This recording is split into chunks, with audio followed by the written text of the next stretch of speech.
a student here in the University of Luxembourg in digital transformation in finance. First up, I would like to thank that guy over there, Anthony. He's handling this amazing event by LHoFT. And second of all, I would like to give a shout out to all my fellows over there in the University of Luxembourg. Bless up.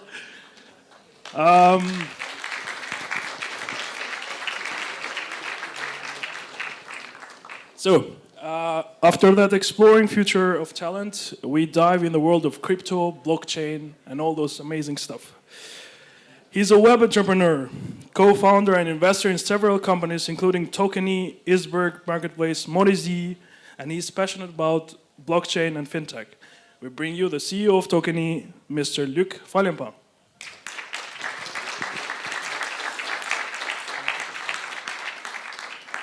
He no longer needs an introduction. Top 4 Fintech Leader of the Year for the Luxembourg by Finance Awards 2017. Top 21 RegTech Worldwide Leader by Medici in 2018. Twice awarded second Worldwide Best Innovation Maker of Sociéte Générale for 2015 and 2016. He's a Luxembourg top ultra runner, head of innovation at Sociéte Générale Security Services, blockchain leader, Mr. Laurent Marochini.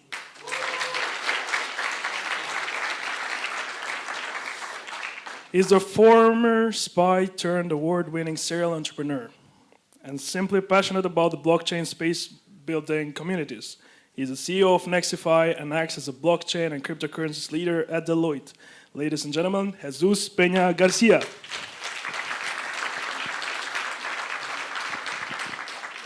Last but not least, a graduate with an MBA from EAC Paris. She's a co-head and chief operating officer of bitflyer, one of the first regulated cryptocurrencies exchanges in Europe. Ladies and gentlemen, Ms. Amy Nagata.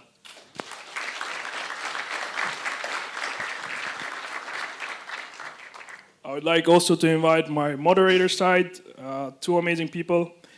She's an alumni from the University of Luxembourg, senior associate specialized in banking and financial services regulation with a particular focus in fintech and new technologies at Clifford Chance. Ladies and gentlemen, Ms. Boyka Deleva.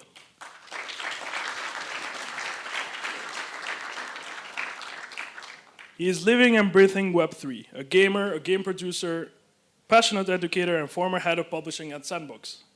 Thanks to his generous contributions, we get to run this event today, and a big applause, please, for Managing Director at Letzplay, Mr. Julien Gratz.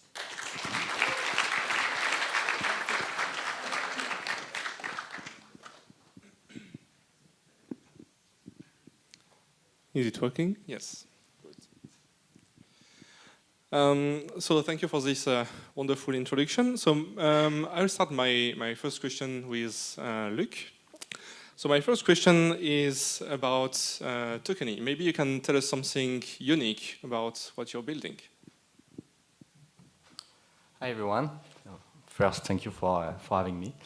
What makes Tokeny unique? I think a lot of different things, but mostly we are long-term builders. And in the blockchain space, it's something different. We just celebrated our 5th birthday, so we are a 5-year-old company. And you know, in the crypto space, in blockchain, you have trends. Every new day, you have a new trend, basically. And in the last 5 years, we saw different trends: ICOs, STOs, DeFi, NFTs, etc. We stick to our initial vision to bring real-world asset, financial products on the blockchain. So 5 years ago, people were laughing, and now they are signing with us. So I think that's where we differentiate ourselves, is that we have time, we have patience, we are builders. Step by step, we are building the right technology. We bring concrete solutions, pragmatic solutions to the market, and at some point, the market is ready for what we do. It's not easy for a startup when, of course, you need to have clients, to make money, just to survive. But I think we manage this balance quite well in the last 5 years. So patience and think about the long term then. Yes. Maybe after your graduation, a few years after that, you decided that you would launch and build Tokeny. What pushed you to do that? So Tokeny is actually my second company, but indeed I never worked for anyone else. So I'm not sure I can really give you a lot of advice how to be recruited on the other side. But in total, in the last 10 years, I hired around 200 people, to give you an idea. So I know what I'm looking for when I hire someone. So the first company was also a technical company, and I was in crypto since 2012. And in 2017, I sold the first company. I had some time, and definitely blockchain was super interesting. A lot of big opportunities, and I saw that it was the right time to start something else, and to bring value, to change the world somehow. My first company was in the e-commerce space, so that's great. You can optimize a lot of things, but at the end you ship products. Not sure we change the world with that. Blockchain is a disruptive technology, so we can change the world with this, and we can change finance, because finance is not a bad thing at all. Everything you see around you, every project you launch, needs the right financing. So if we can bring a bit more transparency, accessibility to finance, thanks to a new technology, I'm in. Thank you. So, hello everyone. Johnny, thank you for the introduction, by the way, and I'm very happy to be here with you, with this bunch of people that are very, very interesting to me as well, personally. So maybe starting with Amy. Amy, you're the co-head of bitflyer, which is one of the first regulated exchanges in Luxembourg and in Europe. Could you please maybe briefly introduce yourself so we can know you better, and maybe also bitflyer, and then elaborate a bit more on what is actually that inspired you to be the co-head of bitflyer together to Jinkia? And as we know that bitflyer is one of the model children of crypto exchanges here in Luxembourg. Hi everyone. Thank you very much. Thank you. So bitflyer, it's a Japanese company, and I think I did too. So the company was built in 2014 as a crypto exchange in Japan, and we're one of the biggest exchange in Japan. We have, obviously, our main office is in Japan. We have our office or entity in Luxembourg, and also in the United States.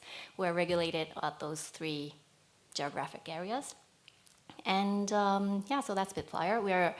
So we have a crypto exchange, and we have 2 products mainly. One is for the retail investors to simply buy and sell the crypto. Another one is more for institutional or professional investors who want to do a bit more fancy stuff. So that's us. Talking about myself, I'm Japanese, in case it was not obvious from my name. However, I've been in Luxembourg since 2012. I grew up in Japan, a bit in the US, in Japan. I did management consulting, and then went into finance since 2007. I've traveled around the world, worked in Japan, London, Paris a bit, Lyon, in Luxembourg. So yeah. And the reason why I joined bitflyer was, before that I was really into the traditional finance space. I was working in the fund business, nothing to do with crypto. I had friends who were into crypto, and initially I was quite skeptical, I have to say. I was like, I don't know, is it really going to work? But then the more I looked into it, I thought that would indeed change the finance world, and that is something that I need to be in, because I wanted to be part of that change. So that motivated me to be with bitflyer, and I guess that answers your question. Thank you. So my next question is for Jesus. So I was wondering, what was your turning point when you decided to enter the blockchain space and to work at Deloitte? Well, hello everyone. First of all, just to say that life is like a journey, no? You notice by my accent and my name, I'm from Spain. I was working there in the intelligence service, and I was doing satellite communication, satellite security. Then I moved to Luxembourg, for one reason to another reason. So I was part of the first Fit for a Start, that is now a very famous program. So at that time, in 2015, I was one of the team was one of the first speaking about digital asset. And we're starting to speak with banks, what does it mean a digital asset, what does it mean the cryptocurrency and the new thing that they will come, no? And at that time, so we realized that there is an opportunity in Luxembourg, well, in other countries, to specialize in this aspect, the blockchain and crypto. And then the transition to the Deloitte or to work for the Big Four is because everyone at one point in time need to work in the Big Four. So sooner or later you need to pass for working for the Big Four. And then, just to say that working for the Big Four, they give the possibilities to work with the biggest player, like for example with Tokeny or with bitflyer, and you will not have this opportunity when you are an entrepreneur or you are running your startup. So I think that with the Big Four, working for them is a good opportunity to learn, to build your capabilities, and also is like a very fun to report to all your boss that you have. So I think that many of you should take a look of the opportunities in the Big Four because, for example, if you are interested in the blockchain, so you can take from many angles. So you can be expert in blockchain, but from the low legal point of view, from the technical point of view, from the compliance technical point of view, and I think that is a domain very, very interesting. Thank you. Maybe another question, because now that you're settled at Deloitte, maybe I want to ask you a bit more about how does your work inside blockchain and cryptocurrencies. What is your role there? Yeah, I mean, we need to say that the blockchain and crypto is not like established service in consulting right now. So many of our daily jobs is go to market. So how to prepare a strategy to go to the market, to speak with banks, to speak with the fintech, and how we can support them from the different angles. So I would say that the mainly job is just to build these strategies inside Deloitte to go out. Also, we are working a lot in internal trainings, internal knowledge, because as a firm, we need to be ready, state of the art, about the new regulation, about the new trends that they are in the market. Like, for example, with the metaverse, so Deloitte was one of the first running the metaverse event or supporting the metaverse event in Luxembourg. So this means that we need to catch up every time with the trend that is in the market. So I think that it's a pretty good job. So again, a lot of creativity and also be aware of the market and learn. Yeah, let's say that for blockchain or crypto, we don't have like a structured services, big demand from clients. So I think that the role of Deloitte or the Big Four should be just to make this awareness and to invite the companies or startup, fintech or more established, just to work together and to find this collaboration. Yeah. Thank you. Maybe let's start with Laurent now. I think even after the introduction, I can still say that you're one of the most recognized voices in financial services in Luxembourg. You work in a bank. I guess that's also normal. So I think the first question, which would be interesting to ask you, is what is that actually makes you excited in your day-to-day work at Sociéte Générale as a blockchain group leader? I think it's very important to know it's the day-to-day. What is the day-to-day that brings you at 9 a.m. or maybe 8, I don't know, to work? So good morning to all of you. So I will represent the voice of the banking industry, I think, in the panel. So yes, we can be excited in the financial industry and especially in the world of blockchain, Web3, innovation. I will tell you that I'm excited about mainly two things. The first one, and I heard in the last panel, I will have the same exciting point, is continuous education. Because when you are working in innovation, when you are working in blockchain, you started with Bitcoin in 2008. After you were talking about blockchain in 2014. After we were talking about ICO. After about NFT, metaverse, Web3. So it's like the food. Finally, the technology is like the food. You have an expiration. So if you are not doing your self-education, you will be lost. You can be the expert yesterday, but tomorrow you need to update your skills. So it's a continuous improvement, it's a continuous education. And from my side, what I have done, I think I have made around 20 or 25 massive open online courses. So I still continue to learn a lot of things. I spend hours in conferences, not to speak always, but to learn about my peers. And what is very important also, I think I was 35. I have made a Master 2 during the weekends in innovation. So continue to learn, and I have the possibility to do it at Société Générale, but also outside Société Générale. That's why if I come at 9, I can learn also the morning before 9 and after the 5, but it's part. And what is really exciting in my position and also in the industry is when you are talking about blockchain, somebody said just before that there will be and there is a revolution in the financial industry thanks to blockchain, disruption and things like that. So we are in the middle of this revolution, and we are in the middle of the possibility to change business model in the future. So I think that it's quite exciting to see that we are not the spectator of the change, we can be actor of the change, and if you are not actor of the change, we will not be here tomorrow, and it's part of my daily job, and I think that it's very, very exciting. Thank you. Thank you. Maybe a more general question. Now that we more or less know what is the day-to-day and the continuous learning, which I completely agree with, how would you describe your career at Société Générale? I assume you did not start with blockchain and Web3 back in the days. So if I have to resume my career at Société Générale, yes, continuous education, challenging, and the last one will be motion. So I started in 2006 at Société Générale, so I'm not young anymore, as you can see. I'm 47 years old. I started at Paribas in 1998.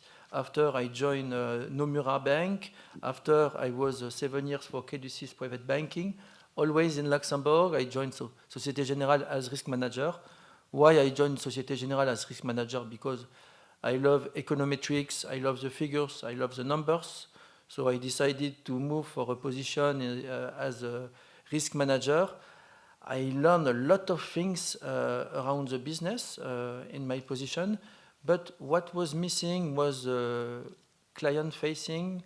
What was missing was also the project management. So I took the opportunity to launch the position of head of quality at Société Générale in 2009. So black belt. This is where I was famous black belt certification. And so I have done it because I had a mentor in 2008 that said, Laurent, I see you more in the world of the project rather to the world of risk management. This is why I decided to go in this direction, so quality management. I learned, and I continue to learn a lot of things. We won the Luxembourg Prize of Quality in 2002. And finally, I decided to make my Master 2 in innovation, and it was very, very interesting. But in 2014, I decided to take a new challenge, and sometimes you need to go outside your comfort zone.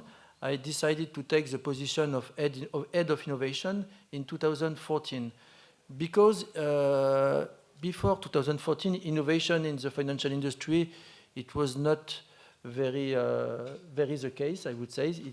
So in 2014, I decided to take this position, and I learned a lot about myself. I was shy before 2014. I was a bit shy, and I decided to take the risk to take this position, to talk to people like you in front of you. So it was 2014. Also, from a personal perspective, it was not 2012, but also 2014. I have made some mining with friends, because in innovation you need to you need also to be up to date in terms of technology, artificial intelligence, blockchain, etc. And that's why I decided also to do a focus in blockchain and crypto since 2014. And for me, it was more a revelation, innovation, blockchain, Web3 is more a revelation. It's more a passion. And I will say the same thing that the people just before. If you put passion in your job, it will be easy to wake up and not at 9 o'clock. You can wake up at 9 o'clock, but you will have to continue to work. And I said, I understand also that you are going to work until 100 years, so for me it will be 60. Congratulations. I think that's all we can say. Anyway, thank you very much. I think you mentioned some spot-on points that would actually build up on what we heard from the other panel, which was also mentoring. I think mentoring is really important, so thank you for actually reminding this to us and I think to the students. Maybe just one last point before I leave you to rest a bit. But what is that fascinates you in this blockchain, crypto, and now Web3 space?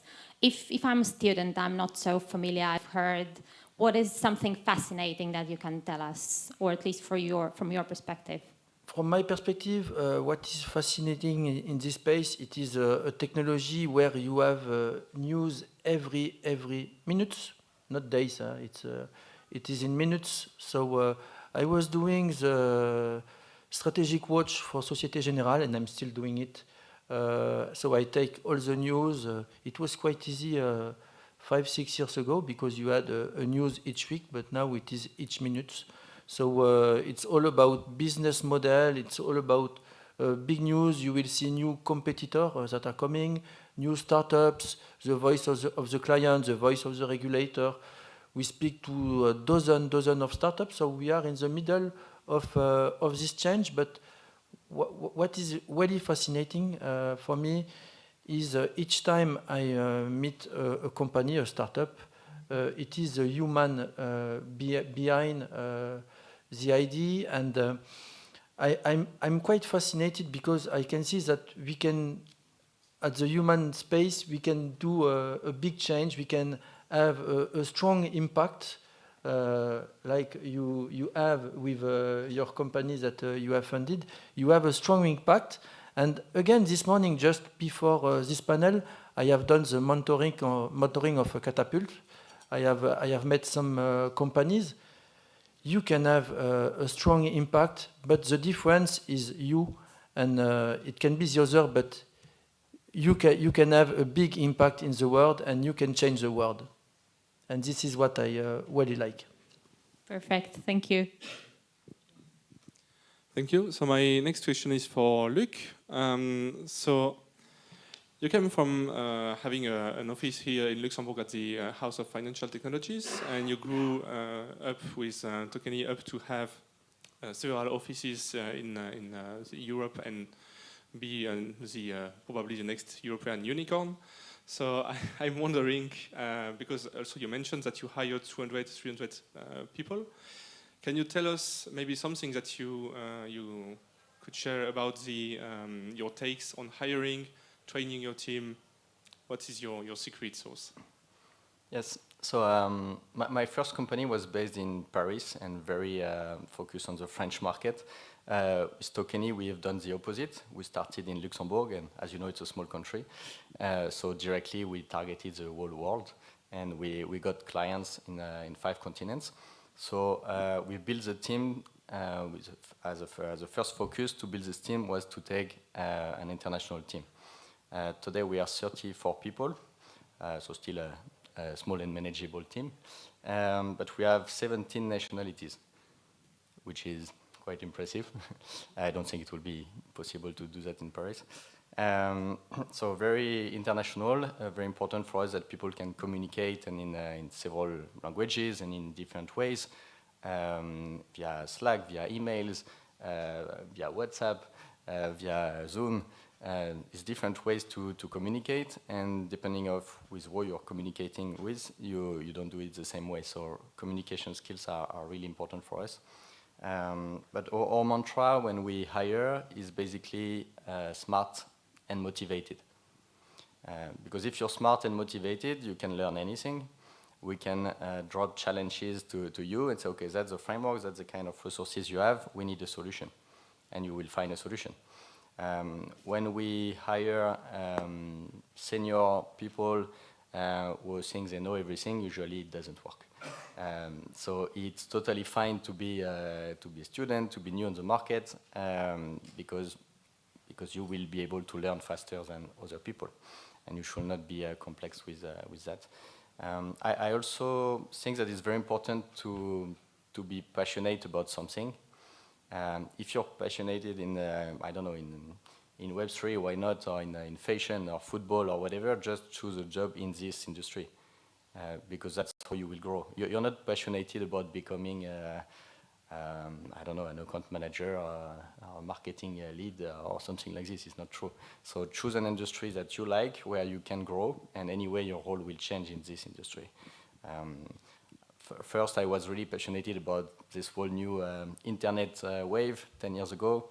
It was the beginning of Facebook and everything, so the social networks and stuff, that was really, really interesting. So I got in marketing, in digital marketing, and then it draws me to blockchain.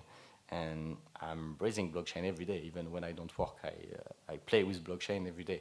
And that's why I don't feel like I'm working anyway. But if you are in the wrong industry, it's tough. Actually, my first company, the first 6 months, we were in the fashion industry. We are 3 guys in the fashion industry. We are doing some tech product for personalization of product, but we didn't care at all about the fashion industry, so we are quite bad. So we pivoted and we sold the tech, and and then it worked well. So just choose the industry where you have your interest, and then you will grow very efficiently. So when we are here, we are like, we're trying to see if the candidate is proactive, if he will bring something by himself, if he will not be scared to explain his challenges, to propose solutions, to work as a team member. That's really the type of skills that we are looking for, more than if they can do everything because they have all of the skills and 10 years of experience. Nobody has done what we are trying to do before anyway, so it doesn't exist yet. Thank you. Perfect. Well, coming back to Amy, I think. Amy, you already mentioned it, but bitflyer indeed has its global headquarters in Japan, which is known to be the motherland and the country of origin of Bitcoin. As such, maybe what are the main challenges that you're facing when you work with, when you hire, or when you train even new talents at bitflyer? Because I'm sure you're working with new talents and not only hiring like very senior people. Yeah, difficulty, challenges. I think one thing to note is talking about diversity that Luc mentioned. Obviously, being a Japanese company, it is very important to be culturally aware, because Luxembourg or Europe and Japan, the culture is totally different, obviously. And not only the culture in general, but working culture is very, very different. So we need to make sure that we are operating in a European way and not in the Japanese way, because it doesn't make sense to work like Japanese people. Sorry, no offense to Japanese people. Well, but because some things are done in a certain ways in Japan, which will certainly not work here. But the other way around, obviously, the way it works here would not work in Japan, which is normal. So we need to make sure that we have that tolerance and understanding of each other's culture. So that's very important. I'm not sure if that's a challenge, but that's something that we need to work on. Yeah, and then what we try to do, however, is whenever we have new hires in Luxembourg, we explain how it works in Japan so that they don't get lost in translation. There's an old movie, Lost in Translation. I don't know if you've watched it, because maybe you're too young. But that is it is a very interesting movie, because it really shows that things get lost, when maybe the words are understandable, but the meaning behind it can be so different. And if you don't know that there's a difference, you just get lost. So we would like to try to avoid that, and then we try to make sure that everybody is culturally aware, and that's how, yeah, we function. Thank you. That's very interesting, and it's being adaptable, I guess, and being flexible and being able to understand how we Europeans would think of things, which certainly is different than, I guess, Japanese people. Maybe another question for you. When I look at the students and when they look at you, what would be the skills or the characteristics or profiles that you would be looking for when hiring new talents? If I, for instance, would like to apply a bitflyer, what is that you're looking for? Yeah, sure. I echo what Luc said, smart and motivated. And in addition to that, I would say curious and having that ownership. I think curiosity is key, because if you're not curious, you'll just accept the information that you're given, and then you just live with that. What we need is, because as we mentioned, the world is changing, there's news every minute or every second even, we need to have someone who's really curious to understand what is the meaning behind all those things that's happening. If there's a news, we will not like that person to see, okay, this is happening now, but how come that happened? And is it linked to that thing? And, you know, being genuinely curious. And so, because that is a key to all the problems as well, like problem solving start from curiosity, in my point of view, as well. So that's one thing that I feel that it's important. Another thing is ownership, because you can be as curious as you want, asking all those questions, but if you don't do anything about it, you know, there's not much use. So we need someone who has that ownership and who wants to see things through. So who wants to have that, who has that drive when something is happening, you say, okay, there's a problem, I want to solve this. How do I solve this? Okay, let me do this. Let me try this, or let me ask for that person. Let me, you know, what is it that I can do to move things? That drive or ownership is what I personally look for when we hire people. Yeah, thank you. I think that's very good. It's not taking things for granted, I guess. Mm-hmm. You try to challenge as well sometimes, even if you make Exactly. mistakes, as it was mentioned, because indeed we do learn from mistakes. Exactly. Thank you. Thank you. So my next question is for the whole panel, starting with Luc. The question is, how does, in your opinion, formal education compete with self-teaching and the knowledge that you can acquire by experience by yourself? So I studied in France. I went in class préparatoire for 1 year, and then I escaped in Canada for my business school for 3 years. So I'm not sure I'm the good example. But yeah, I think you are all the internet generation, so maybe you spent a lot of time at school, but I think you're all aware that you can learn a lot of things, even on YouTube, if you know where to find the information. So it's good to have a diploma. It shows that you have a brain and that you can learn things and you have some ideas about some industries and some type of jobs. But from my opinion, it's really important for you to find the right company where you will be able to grow, because indeed you will learn your whole life, and at some point, if you don't learn anything in your company, just change, and potentially you will get a raise at the same time. But it's very important to grow. I work with a lot of developers, and it's their first criteria. The day they start to get bored and they don't learn new technologies or new things, they leave. And I think it should be the case for every role, every position, because the world is changing, the tech is changing. So if you're not part of it, if you don't grow in your company, very, very quickly you will first get bored and you will be out of the market. So learn at your job and learn outside your job if you're passionate again about this industry. The industry you choose, it should be quite easy. So from my opinion, diplomas are a nice check. It makes you eligible for nice jobs, but it was just the first step. Sorry to be a bit Thank you. Laurent, maybe? Maybe I will tell you the same thing.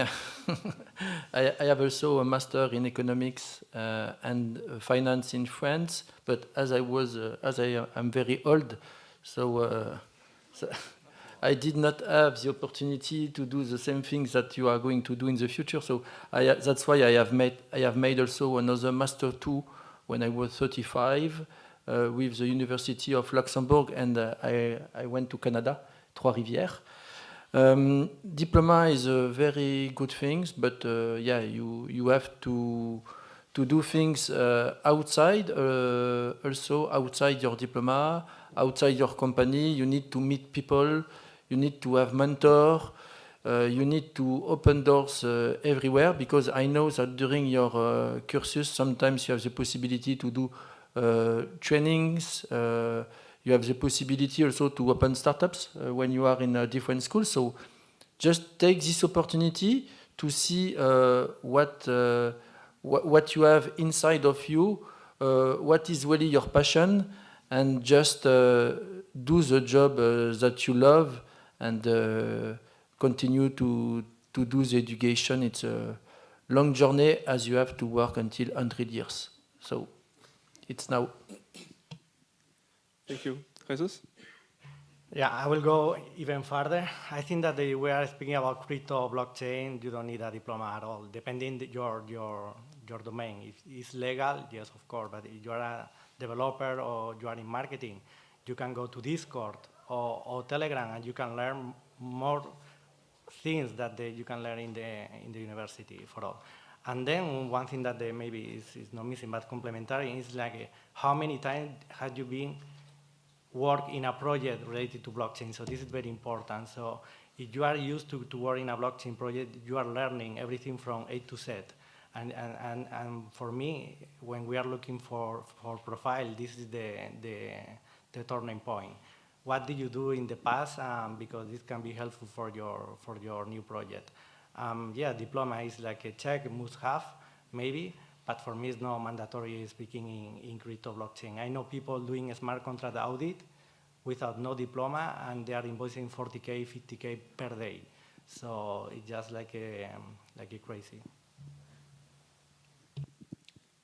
Go to the university. Thank you. Amy? Yeah, well, coming last, I don't have much left to say, but yeah, I agree with all three of you. Well, maybe I still think you do need a diploma, so finish your studies. But I think it's very important to obviously learn aside from your university job, and as Luc said, that there are free information everywhere on the internet, on YouTube. You can find everything. However, you need to make sure that what you're listening to is a legit, or how do you say, they are legit. Because there are people who pretend to know some things and they're giving courses, but saying things that are not exactly right. So you need to make sure that you have multiple sources of information, and coming back to the curiosity, be curious, is it really true? Does it really make sense what he's saying? If there's any doubt, check with another source. That's how you deepen the knowledge as well, and that's how you learn more. So I would think that, diploma is one thing, you get over with it, and then you go ahead, read a book. I don't know if you guys read books nowadays, but read books, go on internet, watch videos, or do whatever that you do, talk to people, and don't hesitate to ask stupid questions, because obviously, as we say, there's no such things as stupid questions. That's just a way to learn. And yeah, that's what I would say. I sent the link to my kid of 16 years old. I think he's watching the RTL TV streaming. So go to the university and continue to learn. Thank you. Yeah, indeed, and challenge the things that you find in the internet, because sometimes, indeed, you should find different viewpoints. I think just one YouTube video would not give you the sufficient knowledge about Web3, I guess, for instance. Yeah, but in crypto there is a lot of community that you can learn. The Yeah, community indeed. in crypto Indeed. No, indeed, that's for sure. And I think we all know, and we've all benefited from internet for different things that we are passionate about, and maybe we are not working currently in that area. Maybe, Jesus, now that you've spoken, I will go with you and Laurent. I think both of you, we've heard, you have had very accomplished and successful careers. Although, that being said, is there anything different that you would do, anything that you would do differently if you are your former selves nowadays? Yeah. I'm also old like a Laurent, so I'm in the middle of my career. But yes, for me it's like a new discovery every day. You know, now working with Deloitte, but also with my startup, and you are facing always the same problem. So, to be honest, I don't know. When I was young in a small town of 8,000 inhabitants in Spain, that I will finish in a panel in Luxembourg with these great people, is life, you know. For me, I'm happy and no regrets. I'm happy too. Yes, I have probably one regret. So the first one was not to do mining of Bitcoin in 2008. No, it's a joke. Maybe I have only one regret because yes, innovation, Web3 in the financial industry is a question of it's mature since 2015. So I think I have made all the good choices during my career, and I hope it's not yet finished for the career. Only one regret is I have made my study in France, and I always worked in Luxembourg from 98 to now. I spend a lot of time in travels also to do the awareness and talking to conferences. By the way, if you have also the opportunity in your career after your diploma to spend 1-2 years like you have done in Japan, in New York, in Paris, please do it. And I think that after my diploma, 10 days after my diploma in finance, I came in Luxembourg. I stayed in Luxembourg, but yes, if you have the possibility just to spend 1-2 years in US, in Asia, do it, but come back in Luxembourg with your learning. And if you have any idea of startups, come to Sociéte Générale after. Thank you very much. No, indeed, that's very important. I think seeing different countries, different cultures, it also enriches you. Thank you. So maybe one last question to the whole panel, starting this time with Amy. Well, we all know that the blockchain crypto industry is evolving very fast, very quickly. Probably one of the quickest on Earth. What should we expect and be aware of before coming into the industry, applying for a first job in the place? What should you expect? I would say expect to be challenged, expect to be adaptable, and expect to have a different job in 2 years, I would think. Because, you know, the job that's relevant now may totally be irrelevant tomorrow. And I think you need to have that adaptability, that you're flexible. Okay, I love this job now, I'm doing my best, but tomorrow maybe this position is better for me, or this position makes more sense in the industry, or, you know, I don't mean that you should change companies all over the place, but I mean more like you should be ready to change your positions and what you do on a daily basis, and then that's also how you grow. So yeah, I would say that. Thank you. So be prepared for change. Yes. Well, I would like to see in the organization more DAO, more like a decentralized autonomous organization, like managing the corporation. And also, I truly believe that at one point in time, we will work in different countries with different projects, and we won't have just one employee. So I think that this is for me, the natural next step of the evolution of a career. You will work in Luxembourg for a couple of hours, you will work in USA or in whatever. So be ready. Yes, I think that yes, we have to be ready for a change, a big change in the future. We will work differently. It's already the case because if you are talking about home working, for you it's natural, but it was not so natural for the financial industry before the COVID.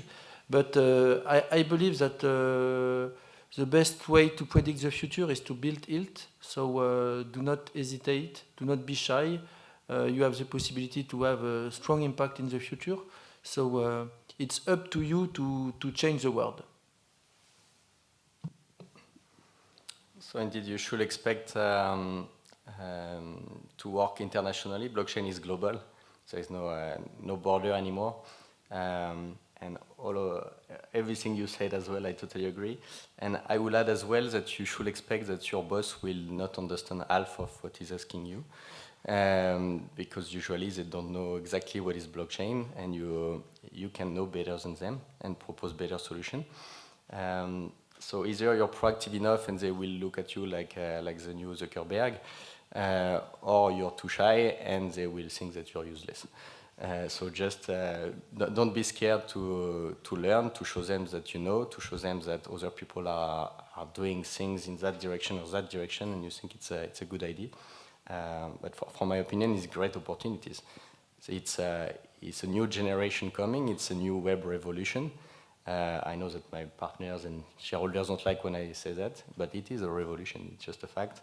And many companies, many old guys with long careers don't want anything to change, but it's gonna change. So you can bring that change, even if sometimes they don't understand it directly. So sometimes it's tough, but sometimes it's also great opportunities. Thank you. So thank you all for all these words of wisdom.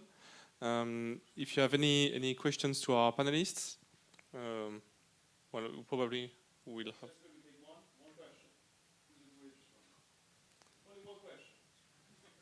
We said we talked about daring and stepping forward. Standing up. 3, 2. We have 1 Bitcoin, eh? Please, over there. Yeah, let's go. Come on, Butian. Really? Bitcoin? No, but make a question.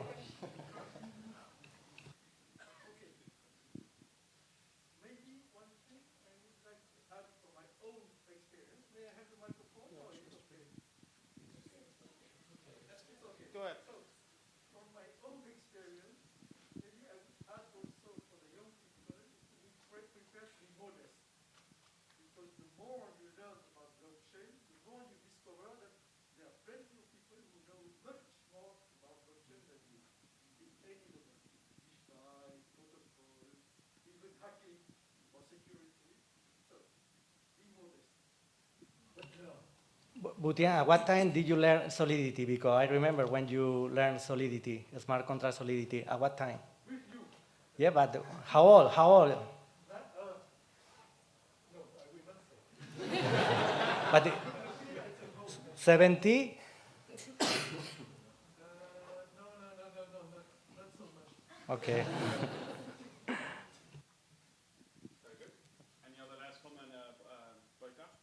No, thank you very much. Thank you for very insightful views. And I hope you found something interesting, because I think we all did. So thank you, and a big applause to all of our panelists.